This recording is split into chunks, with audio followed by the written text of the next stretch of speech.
मालेगांव की गयूर आवाम, मेरे बड़े बुजुर्ग भाई, मेरी माएँ बहनें, आप सभी को अस्सलाम वालेकुम, नमस्कार। सबसे पहले मैं दिल की गहराइयों से आपका धन्यवाद देना चाहती हूँ कि आपने इतना खूबसूरत जलसा, यहाँ पर आप लोगों ने इस खूबसूरत जलसे का आयोजन किया और हमारे साथ में चलकर आए हमारे सरपरस्त, हमारे नेता, आजमगढ़ से सांसद आदरणीय धर्मेंद्र यादव जी, उनके साथ में सुबह से हमारे साथ चल रहे गोपालपुर से विधायक नफीस साहब और समाजवादी पार्टी के सभी मजबूत कार्यकर्ता और नेतागण जो मंच पर उपस्थित हैं, मैं आप सभी का भी दिल की गहराइयों से धन्यवाद देना चाहती हूँ। ये और सबसे ज्यादा जो निजामत कर रहे हैं रईस सितारा साहब, जिन्होंने इस पूरी महफिल में तब से चार चांद लगा रखे हैं, आपका भी मैं धन्यवाद देना चाहती हूँ।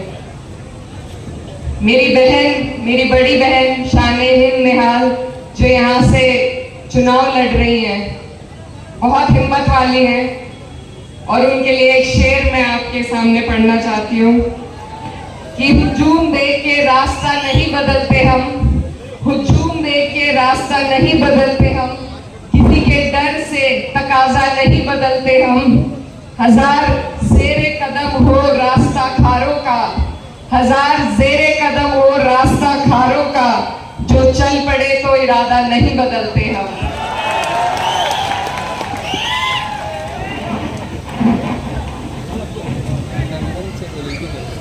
अब से लगभग 1 महीना पहले हम हमारे नेता आदरणीय अखिलेश यादव जी के साथ आपके प्यारे से शहर में हमें आने का मौका मिला था और जितनी बारिश उस दिन थी उतना ही प्यार आप सबने हमें दिया था।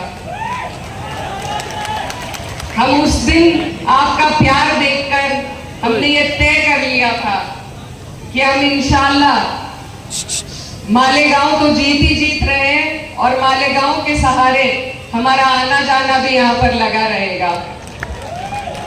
ये बुनकरों का शहर है और मैं जहाँ से आती हूँ वो भी बुनकरों का शहर है।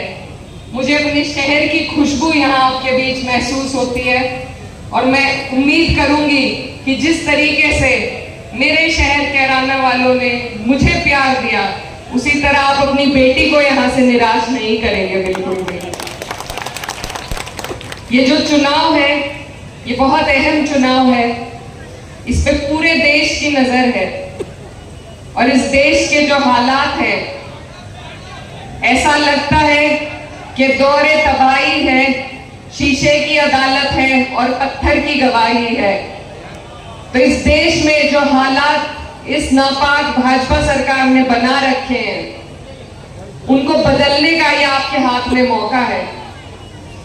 और मैं जिस पार्टी से नुमाइंदगी कर रही हूँ, जिस पार्टी के जरिए मैं आपके बीच पहुंची हूँ, वो वाहिद एक ऐसी पार्टी है जिसने भाजपा सरकार को 400 पार से 240 पर लाकर खड़ा कर दिया।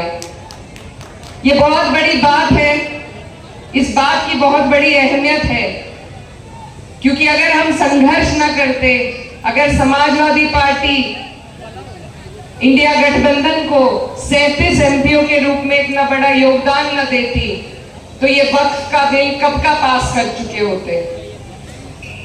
ये समाजवादी पार्टी और समाजवादियों की हिम्मत थी कि आज वक्फ का बिल पास नहीं हुआ है और हमारे पास अब भी मौका है और हम जी जान लगा देंगे, लेकिन पास उसे होने नहीं देंगे, बिल्कुल भी।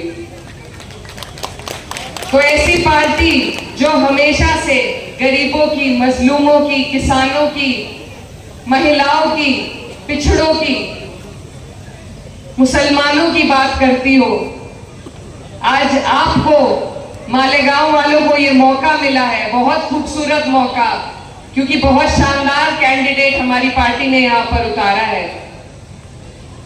अगर आज भी चूक हो गई तो ऐसे पढ़े लिखे हिम्मत वाले लोग सियासत में आना छोड़ देंगे। इसलिए आपको जरूरत है कि आप नियत की पहचान करें। जो पार्टी भाजपा से ऐसे सूबे में लड़ने का काम कर रही है, जहां बुलडोजर चलाए जा रहे हैं, जहां हमें चिन्हित कर करके जेलों में भरा जा रहा है, हम पर अत्याचार किए जा रहे हैं, अगर ऐसी पार्टी की नियत पे भी किसी को शक है तो वो सही समझ राजनीति की नहीं रखते हैं। आपके बीच से जो नुमाइंदगी कर रहे हैं, आपने उन्हें मौका दिया, दो मौके दिए। आज मेरी बहन ने हिम्मत करी है और मैं आपसे बस यही वादा लेने आई हूं कि जो प्यार आपने हमें दिखाया है, जो प्यार आप हमेशा हम पर बरसाते हैं, उस प्यार को क्या आप आने वाली 20 तारीख में वोटों में तब्दील करने का काम करेंगे? क्योंकि ये मेरी बहन की हिम्मत है। आपके हर एहतजाज में ये सबसे आगे मिलती है, पढ़ी लिखी है, महिलाओं के लिए बहुत कुछ करना चाहती हैं। आज हमने कई प्रोग्राम करे, लेकिन जितनी तादाद में आज यहाँ मैं महिलाओं को देख रही हूँ, मैंने और कहीं नहीं देखी। और मैं ये भी कहना चाहती हूँ, हमारे यहाँ उत्तर प्रदेश में 9 सीटों पर चुनाव चल रहा है। हमारे नेता आदरणीय अखिलेश यादव जी ने 9 में से 5 सीटों पर महिलाओं को टिकट दिया है। हम जितनी सीटों में महाराष्ट्र में लड़ रहे हैं, ये सीट मेरे सबसे अजीज है, क्योंकि सिर्फ इसी सीट पे एक महिला चुनाव लड़ रही है हमारी पार्टी से। तो आपके पास मौका है, आप मुझे जितना प्यार देते हैं, आपको आज अपनी बेटी को यहाँ से जिताने का, अपने लिए खड़ा करने का मौका आपको अल्लाह ने दिया है। तो मुझे उम्मीद है कि आप मेरी बहन को यहाँ से बिल्कुल निराश नहीं करेंगे।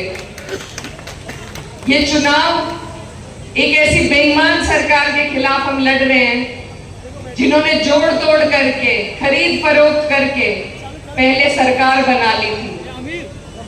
आज हम इंडिया अलायंस का हिस्सा हैं और यकीन के साथ मैं ये कह सकती हूँ, जो और प्रत्याशी लड़ रहे हैं शायद वो ये बात ना कह पाए कि जब मेरी बहन यहाँ से जीतेगी इंशाल्लाह, तो हम महाविकास अघाड़ी की सरकार बनाने में उनका पूरा सहयोग करेंगे और भाजपा को सरकार बनाने से रोकेंगे।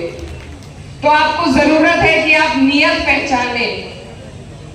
आपने बहुत मौके दिए औरों को, इस बार मैं आपसे गुजारिश करने आई हूं, अपनी बहन के लिए आपसे भीख मांगने आई हूं कि आप लोग उसका साथ दें, उसकी हिम्मत बढ़ाएं, उसकी हौसला अफजाई करें, क्योंकि जिनकी वो बेटी है उनकी खिदमतें भी आपके बीच में हैं। अपने पिता की विरासत को आगे बढ़ाने की वो हिम्मत दिखा रही हैं। तो इसमें मेरी आप सबसे यही गुजारिश है कि इस हिम्मत में उनका साथ दे, उनके साथ कंधे से कंधा मिलाकर आप लोग खड़े रहे, क्योंकि जो आपके मुद्दे सबसे अच्छी तरीके से कोई समझ सकता है तो वो आपकी बहन है। और अगर ये एक बार का मौका है, हम सिर्फ एक बार का मौका मांग रहे हैं। अगर 5 साल इन्होंने आपके हिसाब से काम नहीं किया तो आपको दोबारा मौका मिलेगा, आप दोबारा बदल लीजिएगा।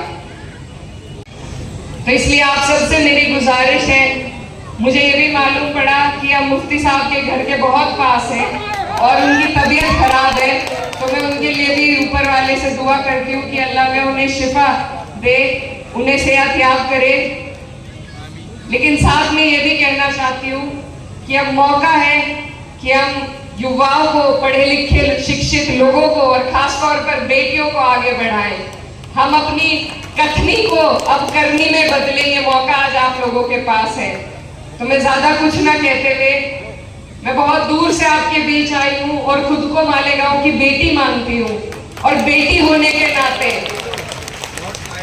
और यहाँ पर सबसे ज्यादा उत्तर प्रदेश के लोग हैं, अलग अलग जिलों से हमारे उत्तर प्रदेश के लोग यहाँ पर रहते हैं। तो अगर समाजवादियों का